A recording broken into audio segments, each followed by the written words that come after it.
Maharashtra today 24 news, सत्य परिस्थितीचा सविस्तर आढावा। सत्ता कोणाच्या हाती, विजयाची पताका कोण फडकवणार, जनता कोणाच्या गळ्यात टाकणार विजयाची माळ, जनतेचं मत कोणाला। संपूर्ण महाराष्ट्रातील महानगरपालिकेतील संपूर्ण आढावा आपणासमोर पहा फक्त महाराष्ट्र टुडे मराठीवर। यवतमाळ मध्ये सावित्रीबाई फुले पुतळा वाद चिघळला। पुतळा समितीकडून पुन्हा त्याच जागी सावित्रीबाई फुले यांची प्रतिमा स्थापन। यवतमाळ शहरातील स्टेट बँक चौकात क्रांतिज्योती सावित्रीबाई फुले यांच्या पुतळ्याचा वाद अधिकच चिघळला आहे। काल रात्री कोणताही लेखी आदेश किंवा नोटीस न दाखवता प्रशासनाने सावित्रीबाई फुले यांचा पुतळा हटवला होता। या कारवाईच्या निषेधार्थ सावित्रीबाई फुले पुतळा समिती व महिला संघटनांनी आज पुन्हा एकदा त्याच जागी सावित्रीबाई फुले यांची प्रतिमा स्थापन केली। पुतळा समितीकडून नगर परिषद प्रशासनाचा तीव्र निषेध करण्यात आला असून परवानगी असतानाही पुतळा का हटवण्यात आला असा थेट सवाल प्रशासनाला करण्यात आला आहे। उचलून नेलेला सावित्रीबाई फुले यांचा पुतळा तात्काळ याच ठिकाणी पुन्हा बसवण्यात यावा, अन्यथा तीव्र आंदोलन छेडण्याचा इशारा आंदोलक महिलांनी दिला आहे। क्रांतिज्योती सावित्रीबाई फुले यांचा पुतळा स्टेट बँक चौकातच बसवण्याच्या मागणीसाठी महिलांनी आक्रमक भूमिका घेतली असून प्रशासनाला निर्वाणीचा इशारा देण्यात आला आहे। जय ज्योती, जय सावित्री आणि जय भीम। तसेच आज 3 जानेवारी आमचे प्रेरणास्थान क्रांतिज्योती सावित्रीबाई फुले यांचा जन्मदिन। सर्वांना जन्मदिनाच्या हार्दिक हार्दिक शुभेच्छा। इथे आज आम्ही सावित्रीबाई जयंती साजरी केलेली आहे। इथे येण्याचं मुख्य कारण म्हणजे 2024 पासून सावित्रीबाईचा पुतळा या जागेवर होण्यासाठी आम्ही अविरत लढा देत आहोत।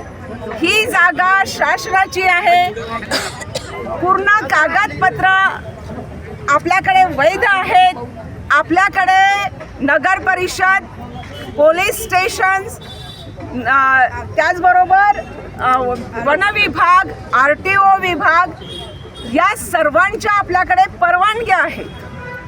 परंतु ही जागा एका विशिष्ट लोकांनी आपल्या ताब्यात ठेवलेली आहे आणि ते सोडायला तयार नाही आहे।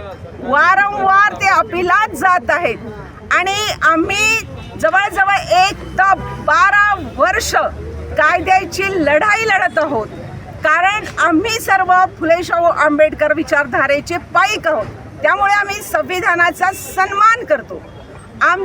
आम्ही जेव्हा आमच्या लक्षात आलं की आपल्याला शासन सपोर्ट करत नाही आहे, आम्ही सावित्रीबाई फुले यांचा पुतळा काल सकाळी 2 तारखेला सकाळी 6:30 वाजता इथे त्याचं प्रतिरोपण केलं, इथे स्थापना केली त्याची। परंतु दिवसभर आम्हा सर्व महिलांना, इथे येणाऱ्या प्रत्येकाला एक अभिमान वाटत होता की आमचे प्रेरणास्थान असलेल्या सावित्रीबाईचा पुतळा यवतमाळमध्ये एकही नसून आज आमचा दिवस आलेला आहे। सर्वांना अभिमान वाटत होता, परंतु शासनाच्या म्हणजे सरकारच्या विचारांना बळी पडून सरकारी आदेशाने हा पुतळा नगर परिषदेने पोलिसांची मदत घेऊन काल इथला पुतळा उचलून नेलेला आहे। आणि आम्ही त्यांना रिक्वेस्ट केली, विनंती केली की आज 3 तारखेला आमच्या सावित्रीबाईची जयंती आहे, आम्हाला इथे जयंती उत्सव साजरा करू द्या, पण हा आमचा हक्क आहे। परंतु कुणीही आमचं ऐकलेलं नाही आणि तो पुतळा उचलून नेला। हा आमच्या सावित्रीबाईची विटंबना आहे। हा विटंबना अधिकार दिला तर त्यांना कुणी दिला? हे असंविधानिक आहे आणि त्यामुळे आम्ही जे ठरवलं होतं की आज आमच्या सावित्रीबाईची जयंती याच ठिकाणी साजरी करायची, आम्ही सर्वांनी इथे येऊन सावित्रीबाईचा कटाट लावून सावित्रीबाईंची जयंती साजरी केलेली आहे।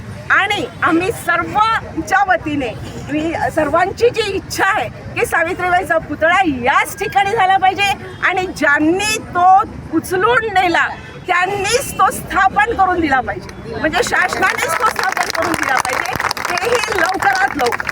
सावित्रीबाईची जयंती त्या निमित्ताने सर्व बहुजनांना, माझ्या महिला भगिनींना मी शुभेच्छा देते. त्याचप्रमाणे काल जी इथे निंदनीय घटना घडली, आम्ही सर्व महिलांच्या उद्धारकर्त्या माता सावित्रीबाई फुले यांचा पुतळा आमच्या शहरामध्ये असावा. ज्यांनी आमचा उद्धार केला, ज्यांनी आम्हाला शिक्षणाची संधी दिली, ज्यांनी आमच्यासाठी खस्ता खाल्ल्या, त्या सावित्रीबाईचा पुतळा आमच्या शहरामध्ये असावा ही आमची एक प्रामाणिक इच्छा. आणि त्यासाठी आमच्या महिला पुतळा समितीने तब्बल 12 वर्ष इथे संघर्ष केलेला आहे. कोर्टाच्या पायऱ्या झिजवल्या आहे, आयुक्तालय अमरावतीच्या पायऱ्या झिजवल्या आहे. आणि हा लढा 12 वर्ष आम्ही चालू ठेवलेला आहे, लढला आहे. आणि या लढ्यामध्ये सविताताई न्हालेताई यांनी नेतृत्व केलं आणि मी कुंदा तोडकर, मला सुद्धा त्यांनी सहभागी केलं. याबद्दल मी धन्यवाद देते, आभार व्यक्त करते. आणि या समितीतर्फे एवढे 12 वर्ष लढाई लढून सुद्धा आम्हाला न्याय मिळाला नाही. सर्व प्रकारच्या NOC आम्हाला मिळाल्या आणि त्यानुसार आम्ही सावित्री आईची जयंती 3 तारखेला असताना 2 तारखेला आम्ही इथे पुतळा स्थापन करण्याचा निर्णय घेतला. आणि सकाळी 6:30ला इथे पुतळ्यांची आम्ही इथे स्थापना केली, रीतसर स्थापना केली. आणि या नगर परिषदच्या नुकत्याच झालेल्या नगराध्यक्षा एक स्त्री असताना सुद्धा त्यांना याची जाण नाही की या सावित्री आईच्या योगदानामुळेच मी या नगराध्यक्षा पदाच्या खुर्चीवर मी बसलेली आहे हे त्यांना बिलकुलच जाण दिसलेलं नाही. आणि त्यांनी अध्यक्षपदावर आल्याबरोबर BJPच्या नगराध्यक्षाने इथून आमच्या सावित्री आईचा पुतळा कापून नेला. ही निंदनीय घटना घडली. इथे जो पुतळा उचलून नेला, मी माया ज्ञानेश्वर गोबरे, पुतळा समितीची सदस्य, काल सावित्री फुलेचा बसवलेला पुतळा 3 जानेवारीला जयंती असून सुद्धा या शासकीय लोकांनी उचलून नेला, त्यांचा आम्ही निषेध करतो. आणि आज आम्ही त्याच दिमाखाने इथे सावित्रीबाई फुलेला जयंती करायला इथे आणलेला आहे आणि जयंती साजरी केलेली आहे. आणि त्यांच्याचकडून आम्ही सावित्रीबाई फुलेंचा पुतळा बसवून घेणार आहे हेही त्यांनी लक्षात घ्यावं. पुतळा समितीची सचिव आणि 12 वर्षापासून आम्ही जो लढा देतो आहे हे वारंवार सांगण्याची गरज नाही आहे. हे आता मीडियाला सर्वांना कळलेलंच आहे. फक्त एवढंच आहे की आता आपल्याला पुढच्या वर्षीची 3 जानेवारीची जयंती, सावित्रीबाईची जयंती इथेच साजरी करायची आहे. हा आपण इथे ही शपथ घेऊन आणि पुतळा लावूनच आणि त्यांचं पालनार्पण करून तीच आपल्या आजची आपली ताकद आहे. जय ज्योती जय भीम. काल जो इथे प्रकार घडलेला होता, माता सावित्रीबाई फुले यांचा जो पुतळा या ठिकाणाहून हटवण्यात आला, अतिशय लाजीरवाणी बाब आहे.